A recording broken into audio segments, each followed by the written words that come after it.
இந்த பண்டாரத்தை பன்னீர் கலந்த வெந்நீரிலே குளிச்ச ஊத்தி மணக்கோலம் போட்டு கூட்டிட்டு வரங்க. ஆமா, நல்ல குளிப்பாட்டி வெந்நீர்ல குளிக்க வித்தணும். நம்ம ரொம்ப நாளா இருக்கும் குளிச்சு.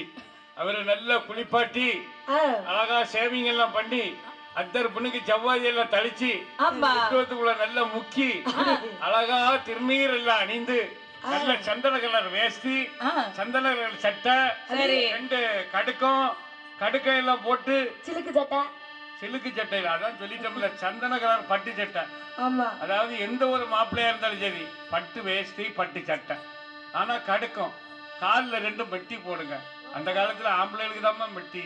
அந்த காலத்துல நீங்க இப்ப 10-15 எல்லாம் போட்டிருக்கீங்க. ஏன்னா மெட்டினா அதாவது கல்யாணம் ஆனவர் என்பதுக்கு ஒரு அடையாளம். அப்படியா? ஓஹோ. இப்ப யாரு போட ஆம்பளைகள் யார பார்த்தா கல்யாணம் முடிஞ்சிட்டு கண்டுபிடிக்கிறாங்க. இப்ப பொம்பளை பிள்ளை எல்லாம் சில ஆள்கள் பமன்லயே போட்டிருக்கு.